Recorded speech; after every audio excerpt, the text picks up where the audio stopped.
12:30 बज रहे थे रात के और कमिश्नरेट के सामने डीजे बज रहा था। पुलिस डीजे बंद जो है नहीं करवा पाई थी। इतना बड़ा जश्न मनाया शहर भर। 4 साल से तो बच्चे नौकरी कर रहे हैं, सरकारी नौकरी कर रहे हैं, उनके खिलाफ कोई इस तरीके का फैसला आ जाएगा इनको। आइए मत बातों को, दोनों नेता जो है एक नेशनल टेलीविजन पर लड़ते हैं, तू चोर है, तू चोर है, मैंने ये कर दिया तेरा, मैंने वो कर दिया, और फिर आपस में उनको क्रेडिट लेने की इतनी होड़। किरोड़ी किरोड़ी तो जमीन का आदमी है, उसने समाज के लिए बहुत कुछ किया, उसने 36 कौमों के लिए बहुत कुछ किया। बहुत से बच्चे नागौर के इसने बिगाड़े हैं। उन बच्चों को इस तरीके की शह देता है कि धरने पे बैठा किसान मतलब आंदोलन कहीं में। आप भी तो छुप छुप के उनके धरने पर देखने नहीं जा रहे थे? नहीं नहीं नहीं, समाज वो समाज के फेवर का नहीं है, उसको खुद का मतलब है।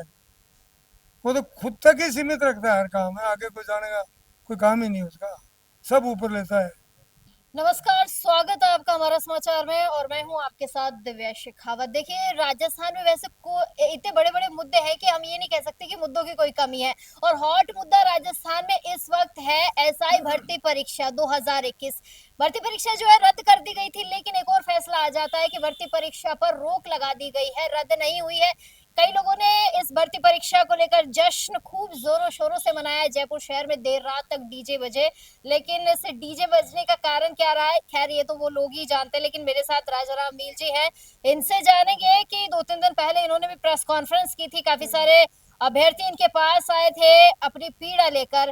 क्या कुछ सर की बात हुई थी वो आप सभी ने सुनी है, लेकिन आज जानते हैं कि जिस तरीके से कोर्ट ने, डीबी ने जो है इस पर रोक लगा दी है, सर क्या कुछ कहते हैं। सर बहुत स्वागत है, कैसे डीबी के फैसले को देखते हैं?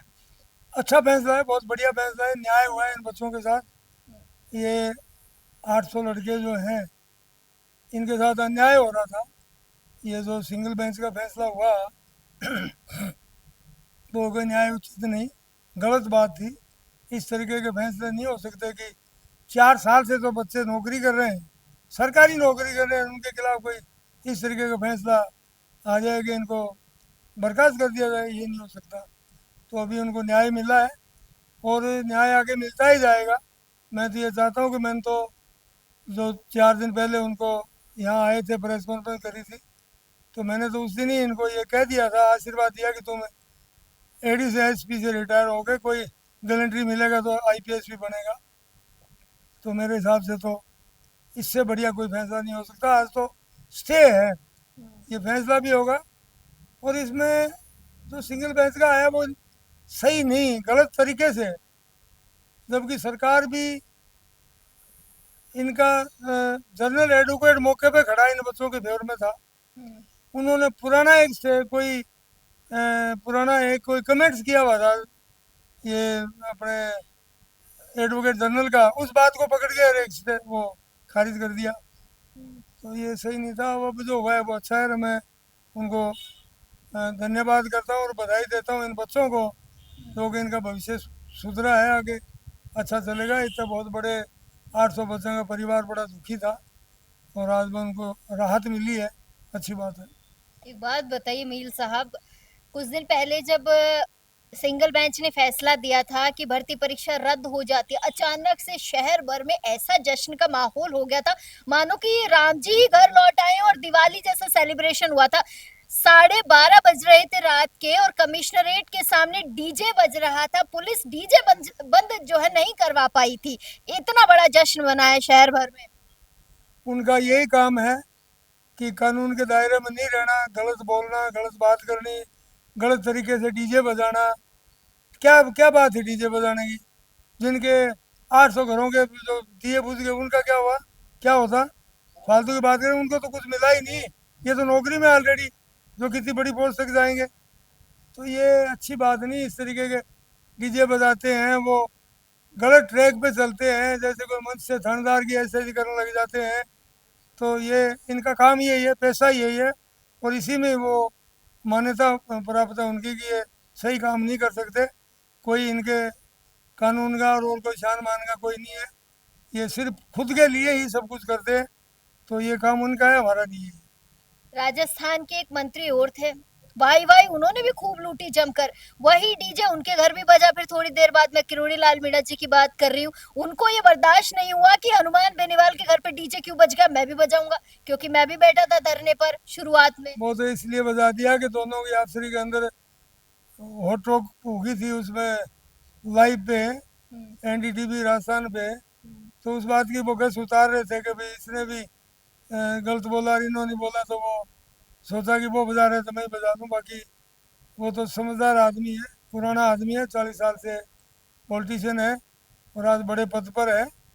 तो वो तो ठीक है, कोई अगर उनके देखा देखी कर लिया होगा छोटा मोटा, कोई खास बात नहीं। एक बात बताइए, घुमाइए मत बातों को। दोनों नेता जो है एक नेशनल टेलीविजन पर लड़ते हैं, तू चोर है, तू चोर है, मैंने ये कर दिया तेरा, मैंने वो कर दिया, और फिर आपस में उनको क्रेडिट लेने की इतनी होड़ मच गई। उन्होंने इंतजार नहीं किया कि बच्चे डीबी में जा सकते हैं, बच्चे सुप्रीम कोर्ट में जा सकते हैं। उन्होंने सोचा भाई अगर हनुमान बेनीवाल बाजी मार लेगा तो किरोड़ी लाल मीणा पीछे रह जाएगा, और किरोड़ी लाल मीणा बाजी मार लेगा तो हनुमान बेनीवाल का 127 दिन का धरना खराब हो जाएगा। देखो, इसमें एक ही बात है, किरोड़ी और हनुमान का एक दूसरे का नहीं बोल सकते। किरोड़ी आज बहुत बड़े कद का आदमी है, वो बहुत नीचे कद का आदमी है, तो इनका आपस में बहुत डिफरेंस है। तो मैं तो यहीं तक इतनी बात करना चाहता हूँ कि किरोड़ी किरोड़ी तो जमीन का आदमी है, उसने समाज के लिए बहुत कुछ किया, उसने 36 कौमों के लिए बहुत कुछ किया, और वो कुछ कर नहीं पाया, वो खुद का पेट भरने में लगा रहा और खुद के खाने में लगा रहा। उनकी जो आदत है, जो तरीका है, वो बहुत खराब तरीके का है, और अब वो धीरे धीरे किनारे भी लगता जा रहा है। आपका एक बयान मैंने सुना था कि हनुमान बेनीवाल जो है जाटों के बच्चों को खराब करने का काम कर रहे हैं, कैसे कर रहे हैं जरा बताएंगे। बहुत से बच्चे नागौर के इसने बिगाड़े हैं। उन बच्चों को इस तरीके की शह देता है कि तुम गलत काम करो, तुम को दारू बेचो, को डोडा बेचो, को अफीम बेचो, कोई गलत निजायज खनी करो, निजायज कनेक्शन लेके चलाओ, गाड़ी ले लो, अ, ये डाला, और मैं आपको पकड़ने नहीं दूंगा। वो लोन पे ले आते हैं, वो पकड़ने नहीं देता है, उन पे कार्रवाई पुलिस से नहीं करने देता है। तो किसी बच्चे को तुम बिगाड़ करके गलत लाइन में डाल के उसका परिवार आगे नहीं बढ़ सकता। आगे आदमी वही बढ़ेगा तो नेक नामी और सौकारी से काम करेगा। तो जिस तरीके से उनके नेचर में, मैं तो एक बारी वहाँ, एक बार नहीं 2 बारी पब्लिक मीटिंग में बोल के आया हूँ कि तुम जिस तरीके के जो बिगड़ी हुई लाइन पे चलना चाहते हो ना, तो समाज के लोग यहाँ लड़कियां देनी बंद कर देंगे। जिस तरीके में एक टाइम सिक्कर बदनाम हो गया था इसी तरीके से कि कामरेड है वहाँ बच्चियाँ नहीं देते, अब जाके सुधार पे आया है वो।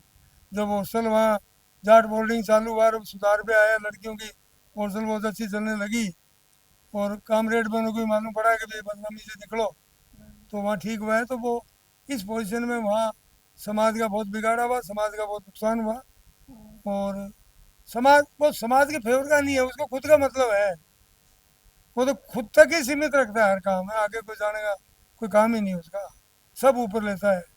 ये जो 127 दिन बैठे थे वो धरने पे, मतलब उनको ये पता था कि यहाँ से लाइमलाइट मिलेगी तेरे को, ऐसा लगता है आपको? ऐसा है, 127 दिन बोल रहे हैं ना, अगर वो 10 से 11वें दिन में गया हुआ साबित कर दो आप, पत्रकार हो जानकारी कर लेना। मैं तो जाती थी सर, अगर 10-11 दिन तो, मैं 50-60 दिन तो देखा था। 10-15 दिन से एक दिन आ गया, तो 127 दिन में 15 दिन से एक तक लगाओ, कितना हुआ, वो देख लो, 15 दिन 20 दिन से मौका लगा आ गया। ऐसा है, मेरे को इसलिए पता है कि मैं 1 साल धरने पे बैठा किसान मतलब आंदोलन भाई में। आप भी तो छुप छुप के उनके धरने पर देखने नहीं जा रहे थे, नहीं नहीं नहीं, उन्होंने क्या मैं कभी नहीं गया, किया? कभी नहीं गया। और 1 साल में जब धरने पे रहा बॉर्डर पे, तो इसने भी वहाँ, वो अभी भी कहीं बोलता है, वो कहता है मैं 1 साल धरने पे रहा, किसान एक दिन नहीं आया, एक दिन। वो एक दिन आए, उन्होंने वहाँ हमारे जो टेंट का स्टोरेज था उसमें से टेंट उठाए लगा दिए, वो टेंट उसे खाली पड़े रहे, जो सामान उठा के ले गया उसमें कोई, रात को कोई आगे पड़े रहते थे, वो लोग उठा के ले गए। हमारे लड़के जब वहाँ से निकलते थे तो वीडियो बनाते थे कि ये यहाँ से स्टार्ट हुआ है हनुमान बेनीवाल का आंदोलन है, और देखो ये 2 लाख आदमी दिख रहे हैं, ये वहाँ तक खाली सड़क दिखाते थे। कहीं एक दिन नहीं गया, एक दिन गया, एक दिन गया, शाम का टाइम था, अंधेरा सा पड़ रहा था, मैं माइक पे बोल रहा था, तो हमारे दूसरी साइड वाली रोड पे जाके उसने बैरिकेड छेड़े, तो हमारे लोग खड़े हुए, मैंने कहा खड़े क्यों हो रहे हो, कहा वो बैरिकेड है, ऊपर कोई छेड़खानी कर रहा है। मैंने कहा कोई होगा उठाई के रखी हो यार, तुम बैठ जाओ। इधर वो आया, उधर से 20-30 छोरे थे उसके साथ, और हरदनी सामने आ गया। सामने आके मेरे को बोला मैं तो आपको सपोर्ट करना आया हूँ। तो सपोर्ट करना है तुम्हें, लोड़ है, हम क्यों मारामारी कर रहे हैं, यहाँ बैठ जा। तो बैठा नहीं, वहां से वो चला, हरदनी निकल गया। जाते हुए मेरी गाड़ी खड़ी थी ऊपर, आगे पीछे बैग लगी हुई थी, बैग का शीशा तोड़ के। इतना काम एक दिन गया और ये काम किया उसने, बाकी कभी नहीं गया वहां। मजे की बात ये देखो, अगर वो बैठ जाता तो फिर तो कोई आसमान पार था। एक दिन गया, ये कारनामे किए, और उसके बाद वो बोलता है कि मैं धरना पर ये किया, मैंने वो किया, आरक्षण में ये, वहाँ ये किया और वो किया। तो कोई लेना देना नहीं, कोई मतलब नहीं इनका, कुछ नहीं, खुद की पब्लिसिटी। लोग समझ गए कि अब फालतू पब्लिसिटी नहीं चल पाती है, ओरिजिनली जो काम करोगे वो चलता है। मैं 27 साल से लगा हुआ हूँ निस्वार्थ, मैंने कोई स्वार्थ किया गवर्नमेंट का, कोई कोई उनसे फायदा नहीं लिया किसी गवर्नमेंट से भी, कांग्रेस हो बीजेपी हो कुछ भी हो। मेरे तो अटल बिहारी वाजपेयी जी प्रधानमंत्री थे, तो बीकानेर से एमपी का चुनाव लड़ने ही लिखा था। तो वो तो बहुत बड़ी बात थी ना। उन दिनों में तो चुनाव लड़ता तो ये 5 साल तक पोस्टर ही नहीं उतरते थे। हार जीत तो बाद की बात थी। मैंने कहा आंदोलन कौन चलाएगा, पीछे पूनिया बीजेपी के समर्थन से, नागौर से, बहुजन से चुनाव लड़ने लगे। तो मैं पर्चा भरूंगा, लोग कहेंगे तो बदमाश आए, चुनाव लड़ने लड़ लिया। आंदोलन कौन चलाएगा, आगे अगुवाई कौन करेगा, पैसे कौन खर्च करेगा, चलेगा कैसे? नहीं चलेगा तो सीट नहीं आएगी, सीट नहीं आए तो राज नहीं बनेगा, राज नहीं बना तो अ, ये आरक्षण नहीं मिलेगा। तो मतलब क्या निकला? नहीं तो कोई आदमी छोड़ सकता है क्या रूलिंग प्रधानमंत्री, रूलिंग प्रधानमंत्री की पार्टी का एमपी का चुनाव छोड़ देगा कोई? नहीं छोड़ेगा, मौका मिलेगा तो कोई नहीं छोड़ना हाँ, तो चाहेगा। ये छोड़ने वाला ये बैठा है, जो जाटों का नहीं, 36 कौम हमारे साथ रहती है, हर जगह हर आदमी के सहयोग में रहते हैं, लगे रहते हैं, काम करते हैं। ये ऑफिस 24 घंटा खुला रहता है, आए गए रुकते हैं, चाय पानी पीते हैं। तो हमारे कोई प्रॉब्लम नहीं है। मैं 27 साल से चला रहा हूँ, चल रहा है और चलता रहेगा जब तक परिवार वाले पूरा सहयोग में लगे हुए हैं, साथ दे रहे हैं, पूछते ही नहीं है तू कहाँ जा रहा है, कहाँ आ रहा है। तो ये वो वो तो यही, उसने तो एक टाइम यही कहा था कि सबसे बड़ा जाटों का नेता मैं ही हूँ। और हमारा जाट महाकुंभ जो किया हमने, रोकने की कोशिश करी थी, तो 4 लाख आदमी आ गए ना उसने, तो बड़ा नेता वो रोता ही रह गया पीछे पीछे। तो ऐसा कुछ नहीं, जनता सब समझती है। आज के बच्चे हो सकता है कि कुछ भूलने लगे हो, लेकिन आज से जो 25-26 साल 27 साल पहले आरक्षण मिला, तो पेरेंट्स से उनसे पूछो, आज